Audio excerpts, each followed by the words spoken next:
सत्य व धर्म के मार्ग पर चलने वालों की परीक्षाएं बहुत होती हैं। भाग 2। ओम श्री हरिओम। माते श्री महाकाली सिद्ध दिव्य दरबार के साथ जय जयकार होती रहे।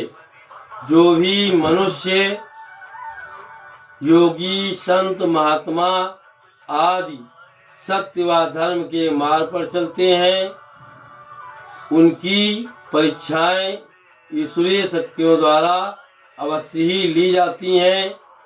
यहाँ तक देखा गया है कि साधारण से साधारण मनुष्य भी यदि ईश्वर के प्रति अगाध श्रद्धा विश्वास रखते हैं, तब भी उनकी परीक्षाएं अवश्य होती हैं। साधारण से साधारण मानव व बड़े से बड़े महात्मा ऋषि मुनि व सतियों तक की परीक्षाएं होती हैं। अधिकांशतः लोग इसमें असफल हो जाते हैं, परंतु जो सफल हो जाते हैं उनका नाम अमर हो जाता है। ऐसी ही एक परीक्षा माता अनसुईया की आती है।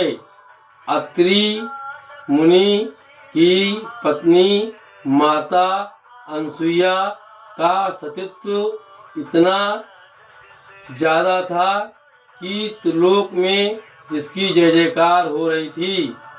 एक बार नारद जी ने जाकर तीनों देवियों से कहा कि तुम लोग अपने को सती समझती हो, परंतु मृत्युलोक में माँ अनसुईया नाम की एक स्त्री है जिसके सतीत्व की चर्चा त्रिलोक में होती है और उसके सतीत्व को कोई डिगा नहीं सकता।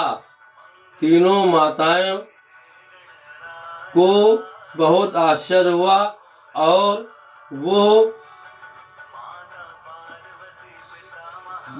माता अनसुईया की परीक्षा लेने के लिए आतुर हो गईं और उन्होंने कहा ऐसा कैसे हो सकता है, एक मृत्युलोक में रहने वाली स्त्री हमसे बड़ी सत्य कैसे हो सकती है। उन्होंने अपने पतियों ब्रह्मा विष्णु और महेश से कहा कि तुम्हें जाकर के माता अनसुईया की परीक्षा लेनी है। तीनों देवताओं ने तीनों देवियों को बहुत ही समझाया कि ऐसा ना करें, इसमें आपको अंत में हानि ही उठानी पड़ेगी और ग्लानि ही आपको होगी। परंतु तीनों देवियां नहीं मानी। तब तीनों देवताओं ने कहा ठीक है, जैसी तुम्हारी मर्जी, और वो माता अनसुईया की परीक्षा लेने के लिए चल पड़े। जब अत्रि ऋषि बाहर गए हुए थे, उसी समय तीनों देवताओं ने ब्राह्मण का भेष धारण किया और माता अनसुईया के आश्रम में पहुँचे और माता अनसुईया ने अतिथियों को आता हुआ देख करके तुरंत कहा महात्मन अंदर आइए। उन्होंने कहा ये तो ठीक है, हम भोजन करेंगे, परंतु हमारी भोजन और आतिथ्य स्वीकार करने की एक ही शर्त है, यदि आप नग्न होकर के हमें भोजन परोसें तभी हम लोग भोजन ग्रहण करेंगे, नहीं तो हम लोग जा रहे हैं। माँ अनसुईया बहुत ही परेशान हुई। उन्होंने मन ही मन अपने पति अत्रि मुनि का ध्यान किया और कहा यदि मैंने अपने पति के अलावा आज तक किसी को भी न देखा हो, मेरे अंदर यदि सतीत्व है तो ये तीनों बालक बन जाएं। माता अनसुईया के सतीत्व के कारण ब्रह्मा विष्णु और महेश तीनों ही बालक रूप में आ गए। माता अनसुईया ने उन्हें उठाकर पालने में लिटा दिया और अपने स्तनों से दुग्धपान कराया। कई दिन बीत जाने के बाद जब तीनों देवता अपने यहाँ नहीं पहुँचे तब तीनों देवियाँ परेशान हुई। तभी नारद जी पहुँचे। कहा, माते क्या हुआ? तब माँ महाकाली, महालक्ष्मी व महासरस्वती ने कहा कि हमारे पति अभी वापस नहीं आए। तब नारद जी ने कहा, वो तीनों तो माता अनसुईया के यहाँ बालक बने पालने में झूला झूल रहे हैं। तब तीनों देवियों ने कहा, ऐसा कैसे? तब नारद जी ने कहा, माता अनसुईया के सतीत्व के कारण ही तीनों देवताओं को बालक रूप में बनना पड़ा। तीनों देवियां भागती हुई माता अनसुईया के पास पहुंची और उनसे क्षमा याचना की और कहा, माँ मुझे माफ़ कर दें, हमने आपकी परीक्षाएं ली, हमारे पतियों को पुनः अपने रूप में ला दें। माता अनसुईया ने कहा, ठीक है, और उन्होंने कमंडल से जल छिड़का और तीनों देवता अपने रूप में आ गए। तीनों देवताओं ने माता अनसुईया से वर मांगने को कहा। तब माता अनसुईया ने कहा, आप तीनों ही हमारे यहाँ पुत्र रूप बनकर पधारें।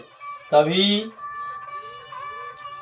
कुछ समय बाद माता अनसुईया के घर में 3 बच्चों का जन्म हुआ, जिनमें दत्तात्रेय, चंद्रमा और दुर्वासा ऋषि। ब्रह्मा रूप में दत्तात्रेय, विष्णु रूप में चंद्र व शंकर रूप में दुर्वासा ऋषि। ये भी माता अनसुईया की बहुत कठिन परीक्षा थी, परंतु अपने सतीत्व के कारण मां अनसुईया परीक्षा में सफल हुई। परीक्षा में एक नाम स्वामी एकनाथ जी का भी आता है। स्वामी एकनाथ जी ने प्रण किया कि मैं गंगोत्री से जल भर के रामेश्वरम में शिव लिंग के ऊपर जलाभिषेक करूँगा। उस वक्त आवागमन का कोई भी साधन नहीं था, पैदल यात्रा ही होती थी। स्वामी नामदेव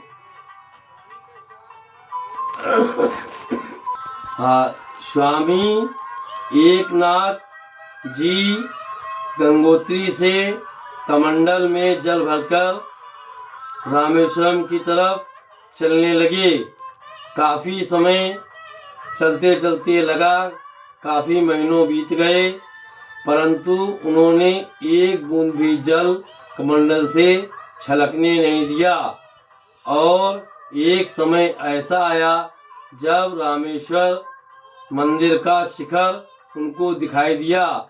वो काफ़ी प्रसन्न हो गए कि चलो अब मंजिल हमारे बहुत नज़दीक आ गई है और अब मेरी मनोकामना अवश्य पूर्ण होगी। मुश्किल से 1 किलोमीटर का ही दूरी बची थी स्वामी एकनाथ जी के और रामेश्वरम मंदिर के बीच में। तभी रास्ते में एक गर्दभ तड़पता हुआ दिखाई पड़ा और रेंक रहा था और लंबी लंबी जबान बाहर निकाल रहा था, बिल्कुल जैसे मरणासन स्थिति में हो। एकनाथ जी ने देखा ये तो प्यास से इतना व्याकुल है, यदि इसकी प्यास नहीं बुझाई गई तो ये अवश्य ही मर जाएगा। वो एक बार गर्दभराज को देखते व एक बार मंदिर को देखते कि मैं इतनी दूर से जल लेकर के आ रहा हूँ, रामेश्वरम में चढ़ाऊँ। फिर उस गर्दभ की तरफ देखते, यदि मर गया तो कितना बड़ा पाप होगा। उन्होंने तुरंत ही निर्णय लिया और मुख खोल करके पूरे कमंडल का जल गर्दभराज के मुंह में डाल दिया। उसी समय गर्दभराज से सूजी प्रकट हुए और उन्होंने कहा, एक नाथ तुम्हारी तपस्या पूर्ण हुई। तुमने एक मरते हुए जानवर को प्यास से बुझाया। ये तुम्हारी परीक्षा थी जिसमें तुम सफल हुए। ऐसी बहुत सी कहानियाँ हैं जिनमें सत्य व धर्म के मार्ग पर चलने वालों की विशेष परीक्षाएं ली जाती हैं। काफ़ी मनुष्य परीक्षाओं में थक हार कर बैठ जाते हैं, परंतु बहुत से लोग इसमें सफल हो जाते हैं। तपस्याओं में और परीक्षाओं में सती सावित्री का नाम भी आता है, जिनके पति सत्यवान की मृत्यु अटल थी, परंतु सती सावित्री ने अपने सतीत्व के बल पर यमराज से अपने पति सत्यवान के प्राण वापस ले लिए और परीक्षा में सफल हुईं। परीक्षाओं से कभी डरे मत। यदि आप किसी सत्य व धर्म के मार्ग पर चल रहे हैं तो डिगे ना, विजय आपकी अवश्य होगी। ओम श्री हरिओम। माते श्री महाकाली सिद्ध दिव्य तलवार की सदा जय जयकार होती रहे।